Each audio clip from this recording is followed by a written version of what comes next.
I'm here today with Sharlyn Green. She is an ERYT, an experienced yoga teacher, among many other things. So thanks for being here with us. My pleasure. Tell us a little bit more about what you do and your certifications and Okay. your experience. I'm also a YASEP, which is a Yoga Alliance continuing education provider.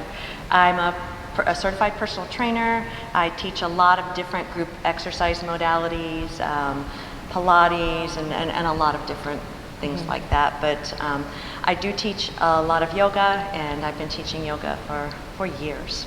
Awesome, yeah. So I just want to ask you a few questions about yoga today and sort of what it's about and your opinions. And first thing I'm interested in is sort of yoga injuries.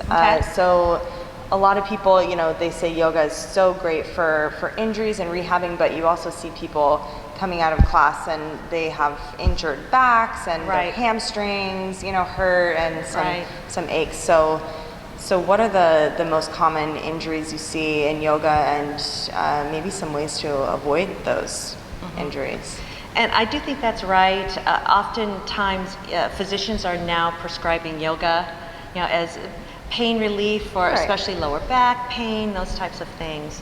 But often, there are a few reasons why we get injured. Sometimes it's just accidental. You put your foot in the wrong place, and all of a sudden you feel something. But I think oftentimes the injuries that I see are from, first of all, going to the wrong yoga class. Right. So make sure when you go to a yoga class and you're just starting your journey with yoga that you go to a gentle yoga class and you don't start maybe with an advanced yoga class. Take some time and meet the teacher if you can before class. Ask the instructor what their experience is. Yoga instructors can be yoga instructors without being credentialed. So just ask some basic questions. How long have you been teaching yoga? Get curious. Yeah, get curious with your instructor and ask them, have you, tell them, I've had some lower back pain, just be aware of that. So they can offer you some modifications. They can offer you some options during class.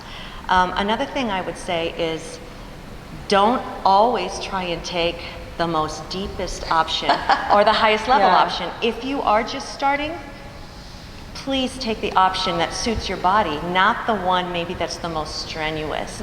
Let your body get used to some of these poses as well. And advanced yoga doesn't mean that you can do handstands. That's not being advanced. It's all about breath and being mindful and paying attention to your body. So I'd say if you pay attention to your body during a yoga class and you tune in and you notice, wait, this pose is not feeling great in my knees, then maybe you do it with less intensity. Take a mental step back, breathe for a moment. It's okay not to be the one who's, in the highest level of the pose. Every day is different. Sometimes I want to do more advanced yoga, and sometimes I want to take a second and just spend a moment in a kind of a relaxing pose, regardless of what everybody else is doing.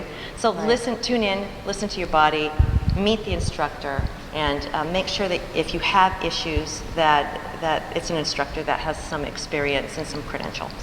Awesome.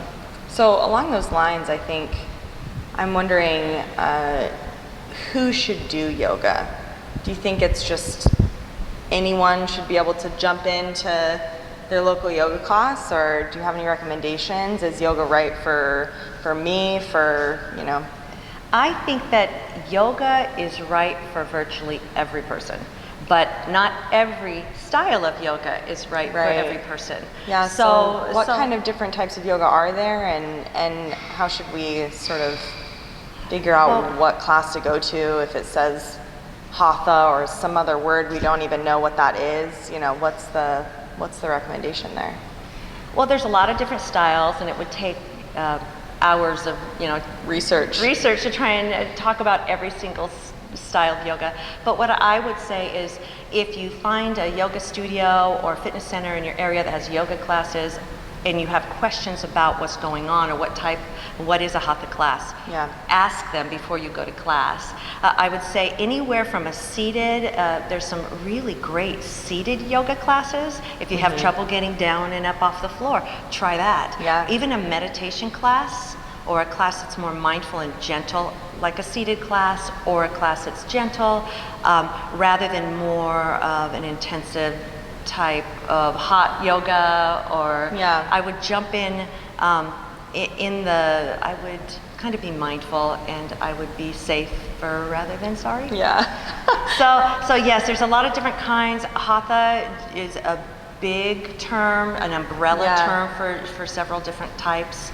Flowing, kind of a vinyasa. Vinyasa is a word you might see a lot, and that just means a flow, or it actually means a linking together of poses. So I would kind of talk to the instructor, talk to the studio, and find out more. Some of my favorite classes are restorative yoga classes. Where you might hold, or yin, where you might either a style where you might hold poses longer and release into those poses. Right. So you get a chance to really lengthen. But one of the things I love about yoga is the balance. It's all about balance, the hard and the soft, right? The strong and the long. So that's one thing that I love about yoga is you get both ends of the spectrum, and you can make a class suitable for anyone. Yes. If you have an instructor who can give you the correct cueing in options. And that's one thing. I love yoga, it's so deep. Yeah. So what kind of styles do you teach? Do you teach hatha or like all styles, or do you like to focus on one specific style when you teach? I teach several different styles, and I take different flavors. I've studied, I mostly do hatha, I would say. I like teaching restorative. I like Iyengar, which I've studied as well. And Ashtanga is always one of my favorites, but I don't do that as much, especially anymore. Being mindful of things that are going on in my shoulders and body. But so right now I'm teaching mostly hatha. Yeah, awesome. Well, something that I'm really curious about is hot yoga. Okay. It's a big trend, and it's very popular right now. Right. So I'm just curious how you feel about it. Do you think hot yoga is right for everyone? Should you just jump into a hot yoga class, or how do you feel in hot yoga versus traditional non-heated yoga? I think that hot yoga has a purpose. I've attended hot yoga classes and I've enjoyed them. But I think there are a few things you have to be aware of if you're stepping into a hot yoga class. It may not be the best place to start. Oftentimes in Bikram or hot yoga classes, there's not as much time in all of the classes to teach form.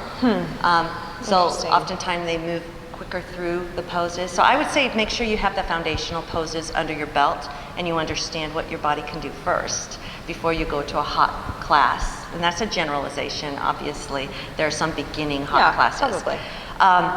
Usually just make sure you're very well hydrated. Yes. It's not appropriate for every person. If you have chronic conditions or physical issues, make sure that you talk to someone before you practice.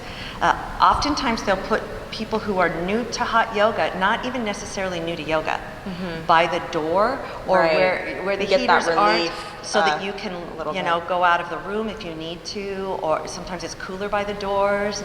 Work your way into the hot yoga. Don't just jump in the front row the very first time when you don't know how you'll react to that more intensive heat. Yeah.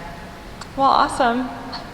Thanks so much for being here and sharing all your information and experience, and I'm sure we'll talk again about many other subjects, and let us know in the comments what you want to hear about, and if you have any questions, we're happy to make another video and talk about them. So thank you so much. Absolutely. Thanks for the opportunity.